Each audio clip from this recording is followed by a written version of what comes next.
आइए बुलेटिन में बात करते हैं टारगेट 19 की। लोकसभा चुनाव का काउंटडाउन शुरू हो चुका है। ऐसे में हम हर रोज एक लोकसभा सीट की ग्राउंड रिपोर्ट आपके लिए लाते हैं। केंद्रीय मंत्री सदानंद गौड़ा की लोकसभा सीट बेंगलुरु नॉर्थ का हाल आपको दिखाएंगे।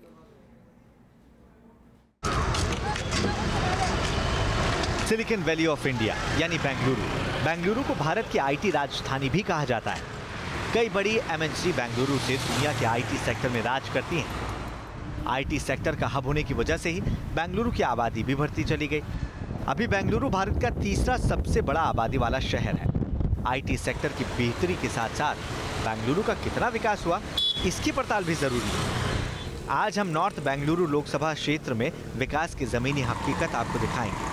हम इस समय मौजूद है बेंगलुरु उत्तर संसदीय क्षेत्र में। आइए देखते हैं पिछले 4 सालों में यहाँ के सांसद सदानंद गौड़ा ने इस क्षेत्र में क्या काम किए हैं और क्या यहाँ के लोग सदानंद गौड़ा के काम से खुश हैं। सदानंद गौड़ा कर्नाटक में बीजेपी के कद्दावर नेता माने जाते हैं। वो कर्नाटक के मुख्यमंत्री भी रह चुके हैं। 2014 में बेंगलुरु नॉर्थ सीट से सांसद बनने के बाद सदानंद गौड़ा को रेल मंत्री बनाया गया। इसके बाद वो कानून मंत्री भी रहे। अभी 2 साल से उनके पास सांख्यिकी और कार्यक्रम कार्यान्वयन मंत्रालय दिया गया। केंद्रीय मंत्री होने के बूते पर सदानंद गौड़ा ने अपने संसदीय क्षेत्र में कई ऐसे काम करवाए जिनके लिए लोग उनकी तारीफ करते हैं। इसमें मल्लेश्वरम इलाके में लगाए गए सीसीटीवी कैमरास भी शामिल हैं। बेंगलुरु जैसे शहर में नागरिकों की सुरक्षा एक अहम मुद्दा है, लिहाजा सदानंद गौड़ा ने राज्यसभा सांसद राजीव चंद्रशेखर, स्थानीय विधायक डॉक्टर अश्वत्थ नारायण के साथ मिलकर इस इलाके में करीब 400 सीसीटीवी कैमरास लगाए हैं और उन्हें एक मास्टर कंट्रोल रूम से जोड़ा गया है। आप देख सकते हैं यहाँ पर ये वो कंट्रोल रूम है जहाँ पर सभी सीसीटीवी कैमरास जो है कनेक्ट किए गए हैं और इन सीसीटीवी कैमरास को मॉनिटर करने के लिए स्टाफ भी यहाँ पर रखा गया है जो 24 घंटे जो है इन सीसीटीवीज़ को मॉनिटर करते रहते हैं और अगर कुछ गलत होता दिख रहा है इन कैमरास में तो ये स्टाफ तुरंत स्थानीय पुलिस को सूचना देती है। दावा है कि 4 साल में सदानंद गौड़ा ने अपने चुनावी क्षेत्र में कई केंद्रीय योजनाओं के तहत काम करवाए। सांसद के मुताबिक संपूर्ण ग्रामीण रोजगार योजना, स्वर्ण जयंती ग्राम स्वराज योजना, वाटर रिसोर्सेज स्कीम, मुक्ति निधि और इंदिरा आवास हाउसिंग स्कीम के तहत क्षेत्र के लोगों को फायदा पहुंचाया गया। इसके अलावा सदानंद गौड़ा ने अपने इलाके में एक वॉलीबॉल स्टेडियम और कई बोरवेल भी बनवाए। लेकिन इन कामों से लोग कितने खुश हैं ये उनकी जुबानी ही आप सुन लीजिए।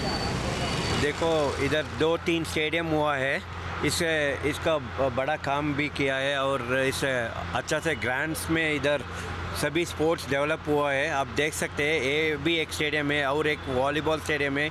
बहुत काम किया है, आयता है, काम भी किया है, देखा भी है। नहीं, अभी तक तो आए नहीं।